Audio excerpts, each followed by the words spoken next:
Meeple Nation Podcast, episode 462, Top Two-Player Games. Welcome, citizens of Meeple Nation. For the next 30 minutes, sit back and enjoy. Meeple Nation Podcast is sponsored by GameToppersLLC.com. This site has the most amazing toppers that will go on any table, any surface, and enhance every game night. We love our game toppers.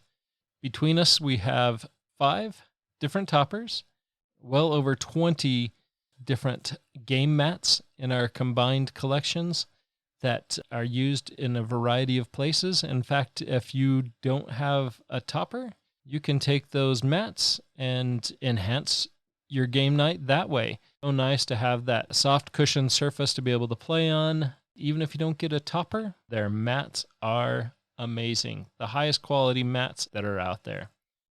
Now, they 100% are. I've mentioned it before, but I don't use the Game Topper system because I built my own table, but I do use those mats, and they fit perfectly in my table. I have multiple tables set up around the room because, unlike you guys, I like to finish campaign games, which means I set them up and I leave them set up until they're done. Hey, I'm working on Gloomhaven over there. But I love to have enough mats that I can put out on all those tables. I can't honestly imagine playing without them on those tables. That 3mm thick neoprene makes a huge difference. And then that stitched edge is also fantastic. I've bought a few other mats from other places and they don't have that edge and they've all started to fray and peel. They're also thinner, and it makes a big difference when you're trying to pick up cards or roll dice or do other things. And so, yeah, these mats are really, really high quality. And then the cherry on top is, of course, the artwork. Berkey has really put a lot of effort into making sure that all of these mats have really amazing designs on them. They've got great themes and color schemes that match a whole variety of rooms and games. There's definitely something there for everyone. I agree. Welcome to Meeple Nation. We are your hosts. I am Andy Holliday. I'm Douglas Stewart. And I'm Nathan Howard. While you're checking out GameToppersLLC.com, head over to our website, MeepleNation.com. You can visit all the links to our previous episodes. We have blogs that you can read. Some of our blogs, quite enlightening and entertaining to read. I've enjoyed reading all the variety of opinions and experiences that people have written about. We also have the bios of each of us, plus our bloggers on our website, photos of our gaming experiences, and links to our social media accounts. Also, if you have any questions or comments for us, we would love to hear from you, and please email us at meeplenation@gmail.com. And finally, if you enjoy what we do, please visit our website, hit that link to Patreon, and send any support our way that you can. We love our patrons, and we use those funds to improve your listening experience by upgraded equipment. We've had our equipment upgraded since Doug has joined the podcast. A few other things that have been added to improve the sound for you guys. We appreciate the support that we've received that has helped with that, their continued support. If you would like to support us, that link is on our website and it will take you over to our Patreon page.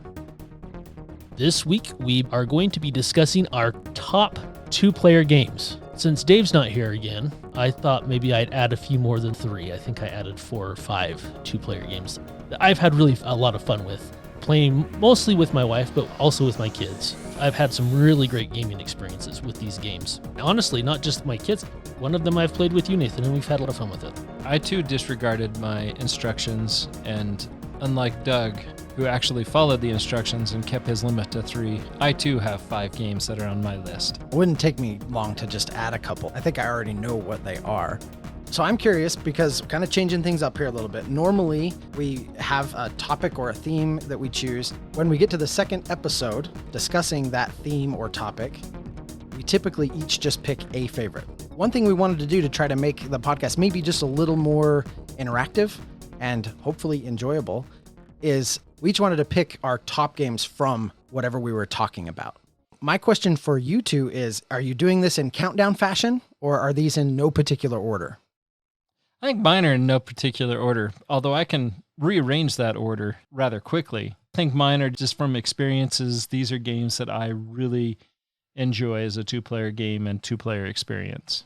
Yeah, same for me. I didn't put them in any order, but I probably could as well. I put mine in order. Oh, Doug, stop showing us up. So not only did I do the homework and follow the assignment, but I also did them in order. So you get the extra credits, what you're saying. I guess so. Next time, I'll put them in a 1, 2, 3 instead of a ... I just want everyone out there to know that I got an A+ on this episode. I appreciate the effort. That's only if you got an A. You just got extra credit. We don't know whether you got a B or not, so maybe you got an A-. Well, that's true. I guess we'll see how the recording goes. All right, so I'm going to start off in no particular order. We talked a little bit about this game last week, but Lost Cities, it's an older game, but it's one of those games I really enjoy playing. It is a 2-player game and is played over 3 rounds. You're going to go through the deck 3 times, reset the board, and then you're going to have a cumulative score from all 3 of those rounds. It's a really simple game. You play a card to one of the 5 stacks, and these 5 stacks are represented by 5 different colors, and then you draw. If you start a stack on your side, first card you put down is going to give you minus 20 points. Any cards that you put in that stack are going to reduce that number. So if the first card I put down there is a 2, my score is now minus 18. I want to try to find other cards to filter into that slot. The reason I really like this game is there's some strategy to holding off, but you're also pinned into a position that you have to play a card. Now, you do have the option to discard the card to the middle of the table, which means I'm not playing it to my side. I'm not going to start a field. I'm just discarding that card, and then I can draw another card. I can draw a card from the draw pile, or I can draw a card from the other stacks, with the exception I can't draw the card that I just put down. Provides a little bit of information that allows me to say, okay, well, I know that there's several cards in that stack, so maybe I can draw those up to come back and build that stack later.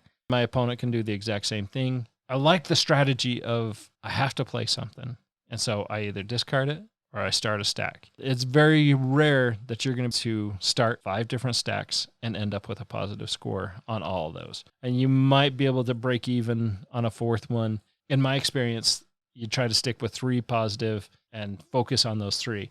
But the problem is sometimes your opponent starts focusing on those same ones, or your opponent has those high numbers for those colors, or even the low numbers of those colors. And so I have to start that stack with a 6.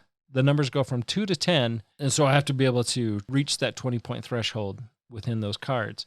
There's also a handshake card in there. There's 3 for each color, and these handshake cards will allow you to start a stack with a handshake, and there can't be any cards in there previously on your side. That stack on my side has to begin with a handshake. Instead of being minus 20 points, that stack is now minus 40 points.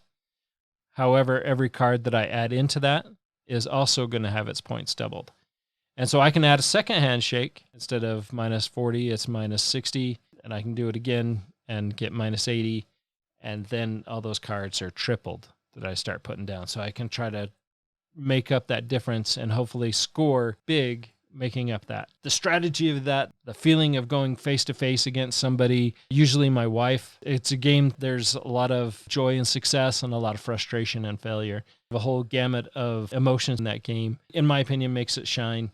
And the fact that it goes fairly fast. If you tank on one round, you have 2 other rounds to make it up. Hopefully your last round, you're more strategic and more cautious. I just think Lost Cities is great. Have implemented a regular board game that I think that goes out to 4 players. Lost Cities is a great 2-player game. Lost Cities is 100% one of those evergreen 2-player games. It really is good. And I echo everything you said that's positive about this game. I would just reemphasize how fun this game is because it plays so fast. Play a card, take a card. I've had games of this that are going so fast that a minute or 2 in, and we're basically done. Or we're going so fast that we have to stop for a minute and be like, wait, whose turn was it? You played, then I played. Okay. And you almost have to pause and reset because you're both going so fast that you almost lose track. It's one of those where you just shuffle the cards, go, shuffle the cards, go. It's awesome. I really like Lost Cities. The first one on my list is actually one on your list, Nathan. So we're going to double up a little bit here. It's bound to happen. It is. This is a great game. It's an old one, but it's one that, honestly, as long as I've had this game, it's one that still gets to the table frequently enough. I can say I still remember how to play it for the most part. And that's Starship Catan.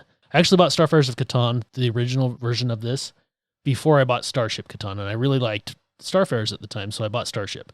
Starship has been played way more often than Starfarers has. Each person has their own ship, and you are upgrading your ship like you would expect. You put different modules in there, you're gaining resources and exploring space. Find space pirates. Sometimes you find a new planet, and you're trying to find the planets that have the missions that are available. Various ways to scoring points, but the first player to get to 10 points wins the game. It takes about an hour to play this game. The time that we play this game, and I always bring it with us whenever we do this, my daughter Sierra's birthday, the tradition is to go skating at local skating rink. For me, skating hurts, and I don't particularly enjoy it anymore because I just am in so much pain by the time I'm done. There are a bunch of tables in there for people to eat and whatnot, so we just set up. I bring like 3 or 4 different games, and my wife and I will play games the entire time while the kids are skating or doing the bounce house or laser tag, and Starship Catan is one of those that gets played every time that we go. It's a great game. I'm surprised it's not in print anymore because it's so great. Once again, it plays quickly. Players' turns aren't super long. It plays very similar to a Catan game as far as you're rolling for resources and you're collecting resources. The tiles will rotate on your ship. You're going to max out at your resources. If you be able to store more resources, you have to upgrade your ship so that you can store more of those. If you want to produce a certain type of resource, you have to upgrade your ship. You also have to find different planets to be able to produce on the numbers that get rolled on the dice. Starship Catan has stood the test of time at my house. There are a few games that I can usually get my wife to play consistently, and that is one of them. For that, I'm grateful to have the game in my collection. Getting her to play games is tough. This is one of those games that I too have a similar experience with the game. 100 years ago, it feels like daughters were very young and taking beginning dance classes. Our friend James Clark and I, his daughter was in the same dance class. While they were dancing, he and I would play Starship Catan between us. Dance class went for about an hour, and the game played for about an hour. It was perfect. We talked last week about Catan card game being better than Catan. I think Catan Starship is better than Starfarers of Catan. I agree. 100% I would agree with that. Mind you, I really like Starfarers of Catan, way better than the original Catan game, but Starship Catan was so much better, so much more enjoyable. Kind of interesting that both of those 2-player variants, both of us found more enjoyment in those than the original game they were based off of. You guys will have to teach this one to me sometime. I have not played this. I think you would really like it. Yeah, I bet I would. Clocking in at number 3 for me is a little card game called Radlands. Radlands was designed by Daniel Piechnik, published by Roxley Games in 2021, and it features art by Manny Tremblay, which I've said this before, but he's one of my favorite board game artists. I really like his work, and a lot of the games that he does are games that I really enjoy. It helps that he also does artwork for really good games. This is a post-apocalyptic themed 2-player card game. Each player is basically trying to defend 3 camps. During setup, there's a deck of camp cards, and each camp has a power on it. You're going to get to draft 3 of these cards, and so is your opponent. The replayability when it comes to those camps and the camp powers is huge with this game. Every game's going to play out a little bit different because they all allow you to do something just a little bit different. And then the combinations of them synergize in different ways as well. You've got these camps you're trying to defend. Each one of those camps sits in a column. So if you can actually kind of imagine a 3x3 grid, the 3 spots closest to the player are your camps. And then you have 2 spots in front of each of those camps where you can play cards. Each player is given a certain amount of water. They use these little water tokens, and you can spend your water to play cards from your hand. This game does such a great job with multi-use cards. In the upper corner of every card is an icon that you can just toss the card for. Toss it, you use that icon, and it's free. Or you can pay the water cost to get the card out into play. And then there are some cards that actually come in a side row that have a countdown mechanism on them. So you get them into play, but they move every round toward being activated. Spending water, some actions are free, some cost 1 water, some of the more powerful actions cost multiple water. This game also has a feature in it that lets you store water for a future round, which I really like. So if you've got resources that you're not using on one of the rounds, you can actually store that up for a big burst in the future. But you're basically playing cards into your columns, and those cards are protecting your camps. You're trying to destroy your opponent's cards that are in front and then eventually get to the camps to destroy them. But just the card play, the resource management, the way that you can trigger some of those events, the art, The version that I have is the Kickstarter version, so it does come with some neoprene mats. They're not necessary to play the game, but I think they help, and they do feature some really cool art. So I always like to play with those. Those water tokens are a nice, thick acrylic token. Everything about this is really top notch. This is one of those games that my youngest son, Brigham, and I just sit down and we'll just play it over and over and over. It takes about 20 minutes to play a game. After you know how to play, on average, you're maybe 15 to 20 minutes. So it's not as fast as something like Lost Cities, but it does fall into the category of game where you can just shuffle the cards, play a game, and then just shuffle them up and play it again and shuffle them up and play it again. It's not unusual for he and I to play this 3 or 4 times in a row when we do get it out. Radlands, thematically, gameplay, art, everything just really hits across the board. This is a really good game. I like the idea of the quick play. Sounds like something I would enjoy. This is one I think you need to teach also, Doug. I love asymmetrical power. The fact that you can combine powers to synergize off of each other for the camps that you start with. Plus, I just love the post-apocalyptic theme. I really do. It's just a fun theme to play in. If it's implemented well, just the flavor alone makes a game really enjoyable. Yeah, and this has kind of a comedic Mad Max vibe. So it's done in a playful, fun way, using a lot of colors. And so it's not the dreary, dark, depressing version of that post-apocalyptic world. It's more of the fun, kind of bizarre. It has more of a fun and bizarre take on the theme. The description of it reminds me of the Wasteland Express. Yeah, when Doug was explaining it, what's the game that was coming to my mind as well was Wasteland Express Delivery Service. Definitely some similarities you could draw there for sure. My second game that I want to talk about is a 4-player game that I feel plays best with 2 players. And this game is probably one of my all-time top 10, if not top 5 game for me, and that is Attica. My copy is the original German version. We played at BGG Con this last November. When we pulled it off the shelf, I was baffled that it was in English. I didn't realize there was an English version. And then it's also been re-implemented as US Telegraph. The game is identical other than some different artwork and throwing in that Telegraph theme instead of ancient Greece. Attica is just a very simple game where you're trying to connect 2 shrines. If the path to your shrines gets blocked, the next avenue for victory is building all the buildings that you have and putting them all onto the shared board. I love this game. Our friend Brent and I would be able to pull off the shelf, put it on the table, set it up, play it, put it back in the box, put it on the shelf in near 10 minutes.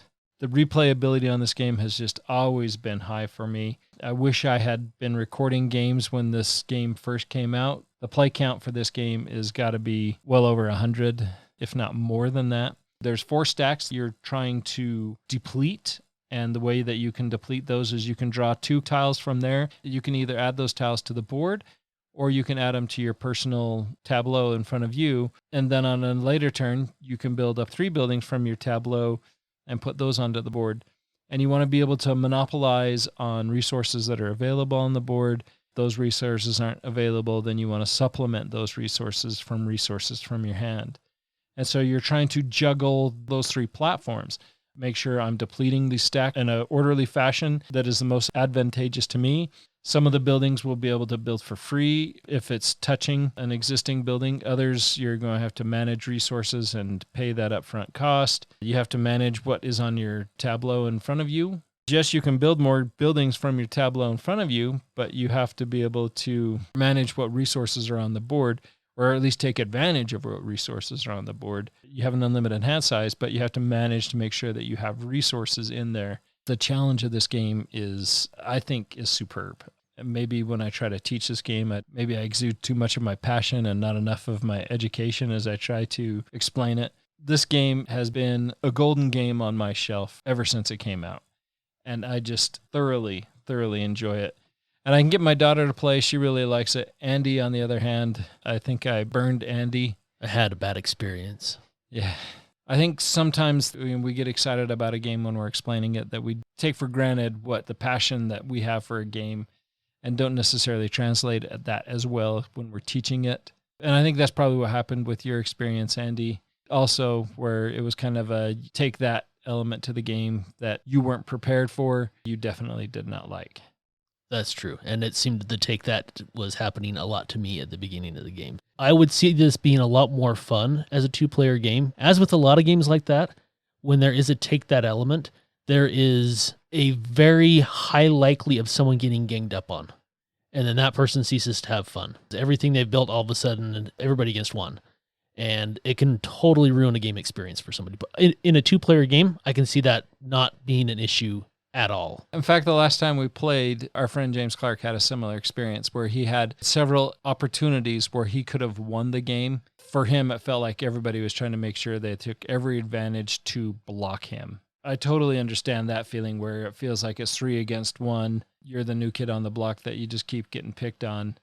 But there was a lot of that went around the table. I fully understand and can see that from his perspective. 3 different times he was 1 hex away from winning, and then have everybody else at the table discuss how close he is to winning and work hard to make sure that he didn't win, then just allow somebody else to win. Attica, I think, is a game I would actually really enjoy as a 2-player game.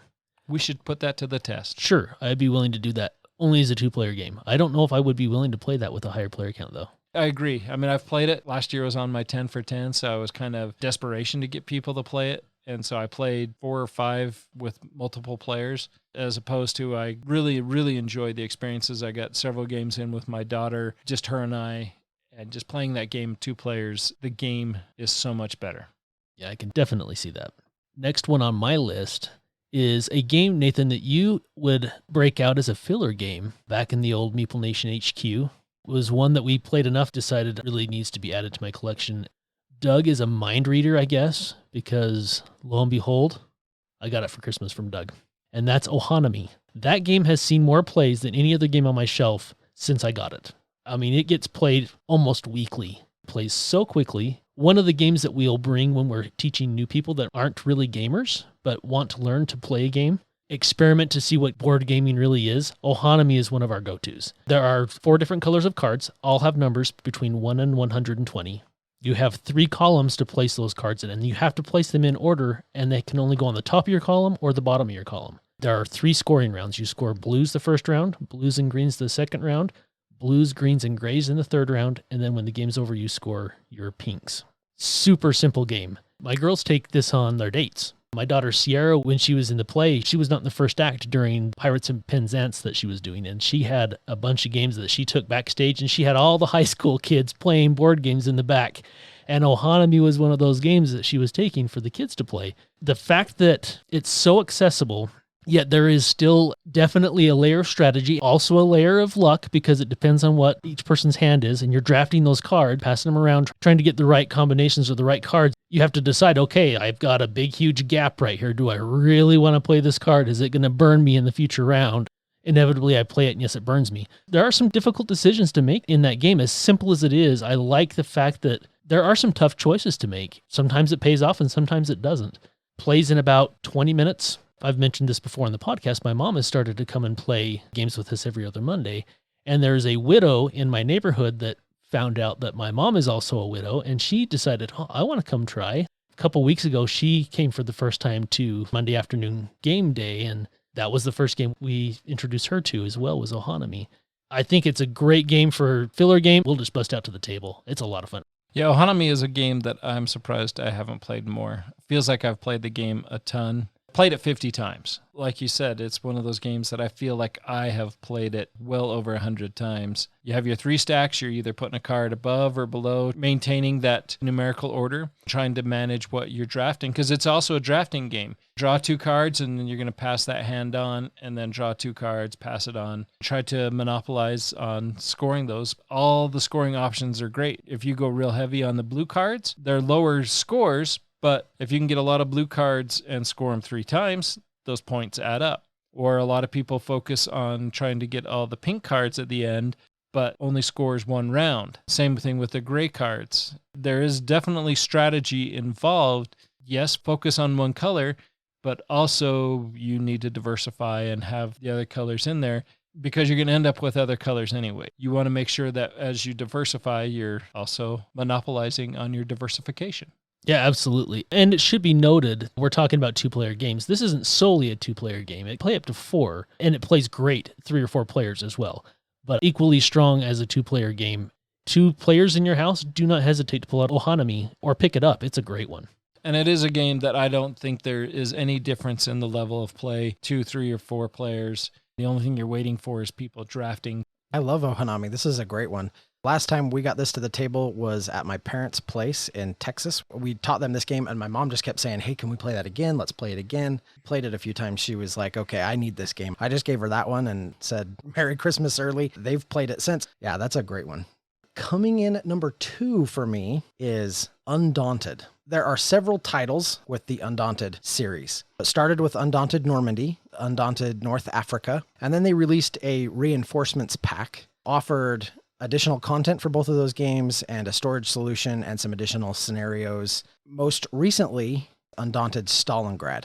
And coming up, they also have Undaunted Battle for Britain. So this is a pretty extensive set of games. I think that if I were to sit here in audio format and try to describe in detail how this game plays, it would put everyone to sleep. So I'm not going to try. Where this game really shines is, so this is a 2-player game. It's head-to-head deck building tactical combat. You are going to look in the scenario book and it's going to give you a map. You set that map up, you can play those as one-offs or you can play them as part of a campaign. Each one of you is going to take a side in the conflict. So the one that I've played the most of is North Africa, which puts Raiders of the Britain's long-range desert group against the Italian forces in the North African theater of World War II. Pick a side, you place all your units out on the map, but the strength of your units, because they're not single units, each one of them is like a platoon. The strength of your platoon is based on the number of cards that represent that unit that you have in your deck. As the game progresses, you are trying to add strategically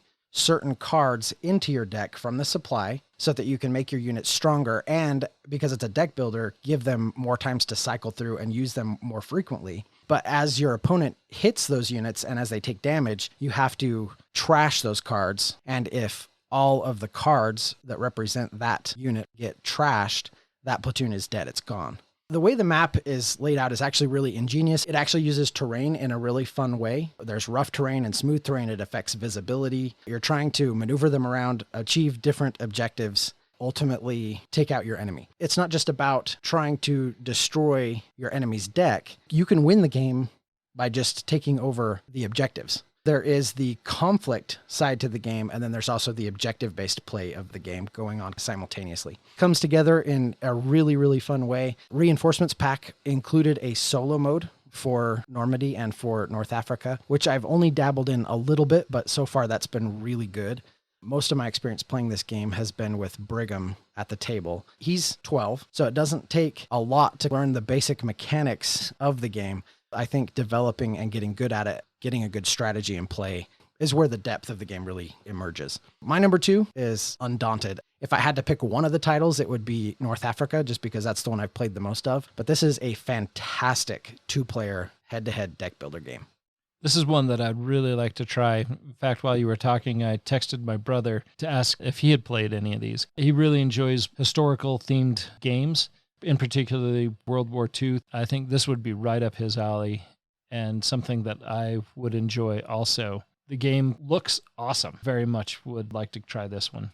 My next one is Can't Stop. We talked a ton about Can't Stop last week. So if you want some more information on Can't Stop, I would suggest jump on to last week's episode and give that a gander. Give that a gander. Can you gander with your ears? You can try. You can try. Give it a listen. Give it a listen. While you're gandering. Can't Stop. Great 4-player game that is phenomenal, in my opinion, as a 2-player game. And then my number 4 game is Patchwork. And we talked a ton about Patchwork last episode as well. While you're gandering at Can't Stop, take a gander onto Patchwork as well. And then my 5th game was Starship Catan, which we already talked about. My number 3 was Starship Miniatures Tabletop War Game. Back when I first got married and my brothers were still single and had time, they would come over and we would spend an entire Saturday playing Starship or Star Wars Miniatures Tabletop War Game. You build an army. Each unit that you put into the game costs a number of points. Determine how many points each army is going to have, and then you duke it out. My favorite time was, we actually did a 3-player version of this with my 2 brothers. Did 1,000-point armies each, which is huge. And it took us 16 hours, I think, to get through the whole game. My brother had his AT-AT left. He was the Empire. I was the Sith. And if he would have just taken out my troop commander, because all my Sith lords were dead, I only had troopers left. If he would have just taken out my commander, I couldn't have ever bypassed his armor. And I ended up winning because he targeted the wrong guys. It was an epic battle, and I have such fond memories of that Saturday. It was a long game, mind you. It really was. We had a ton of fun. We had food. We laughed. Ended in an epic way. My last one is Mythic Battles Pantheon. Now, Nathan, I introduced you to this game a couple years ago. I've since played it with my youngest boy as well, but it's a very cinematic game. You are taking on the role of Greek deities, Greek gods. Similar to Star Wars Miniatures tabletop war game, you have points that you're spending on units, but instead of just building your army, you're actually drafting these units at the beginning of the game. Draft your army, and then you are trying to pick up divinity stones. The first person to pick up a number of divinity stones for that particular scenario wins the game, or the first person to defeat the other person's god. I've loved this game a lot. I've made terrain for it because the terrain that comes with the game is kind of lame. It's a beautiful game. You get it on the table and the miniatures are just incredibly detailed. They're great. And the table presence is really nice. I've only played it once with my son, and he's bugged me several times. Hey, can we play that one Greek game? Can we play that one game again? It's great. They're coming out with the Norse mythology soon, and then they'll be coming out with the Egyptian mythology after that. So I'm really excited for both of those. We've played twice now, severely defeated both times. You talk about the cinematic feel of the game. I think that's where I falter. I get too wrapped up in that. Like the last time we played, I had this femme fatale theme, trying to make sure every god or demigod that I was taking was a woman. They were all going to work together and defeat you, and I had far more miniatures than you did, and that just kind of bogged down my deck. Came into factor of the experience that you have with the game versus mine, but my enjoyment of the game did not diminish at all. I very much enjoyed losing at that game, spending points to build teams in Mythic Battle Pantheon, Star Wars Miniatures, Heroescape, Star Wars Legion, which I think are just hand in hand with these.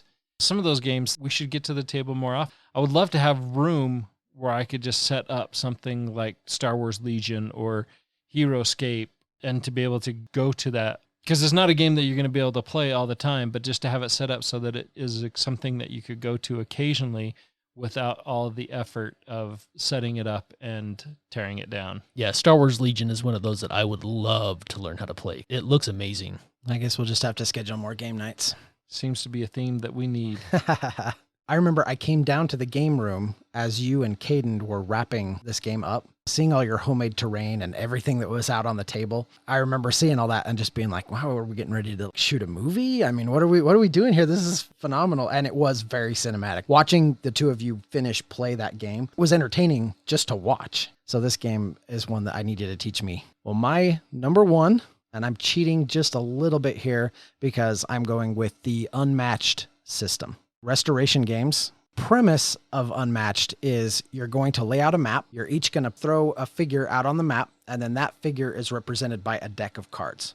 All you're going to do is play those cards out, use the abilities on them to move around the map. It's direct conflict, and you're trying to whittle down your opponent's health points to 0. I think the real genius of the game is the depth of characters that you can choose from, though. So I'll just rattle off a few just to give you an idea. Battle of Legends Volume 1. You can play as Medusa, Sinbad, Alice, or King Arthur.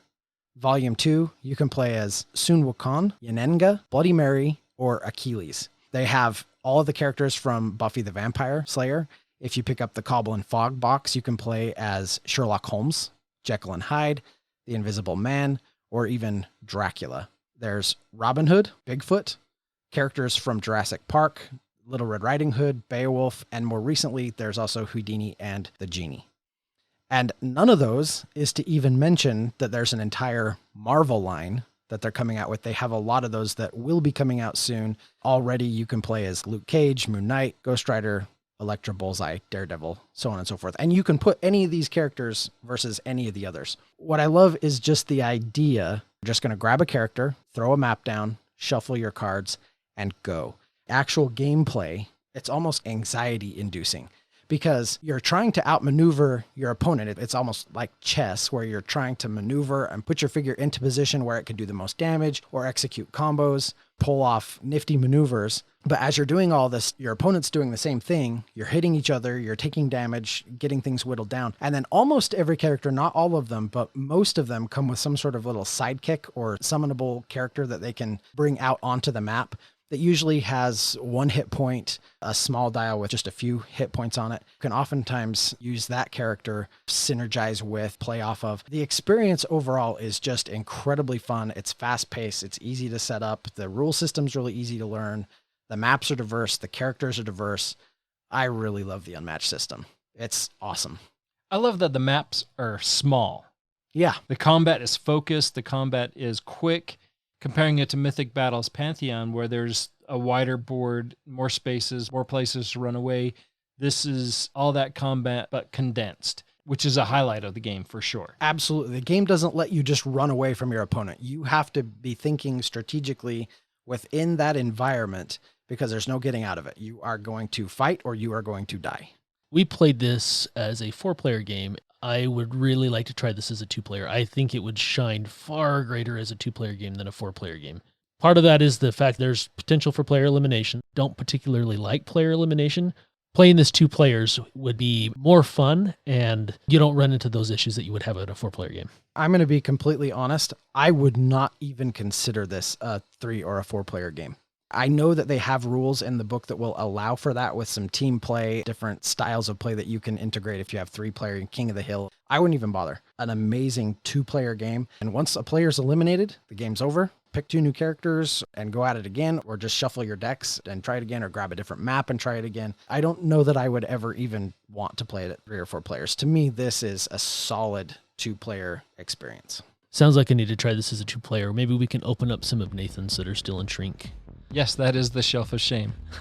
Next to the other Shelf of Oh, Shame. look, you found it. So that is going to wrap up our episode on our top 2-player games. We talked about maybe a little bit more than what we were thinking we were going to talk about at the beginning of the episode, but I think we picked some awesome games to discuss. Until next time. We'll see you fighting one-on-one in these 2-player games. As always, we want to thank you for listening. Check out our website. We have all sorts of cool things there. Love those blogs. Get a deeper look into the writing side of Meeple Nation. Join our Facebook group, Meeple Nation Off Air. I look forward to seeing you there. Follow us on Twitter, @Meeple Nation. We also have Instagram. Under the same name. We also want to thank our sponsor, GameToppersLLC.com. We love their product, and they have so much goodness out there. And we also want to thank Braden Detergent for our music. While you're visiting GameToppersLLC.com, you can jump over to Meeple Nation. You can... I'm not going to say jump because we always say jump. Hop, skip, and leap over to... Yes. And... Shut up, Nathan. Now we've got some bloopers going. Come on. Keep it up. Keep it up. Doug told us we had to be funny, so... Which is hard to do with that little mouth. That's true. But Unless it you does try to get you open into it really, big unless you try to open it really wide, then it's really easy to do. Which shelf is the Shelf of Shame? One, they're all the two, Shelf of Shame. 3. There's a few of them in here. We're getting to them. Yeah. I'm shutting up.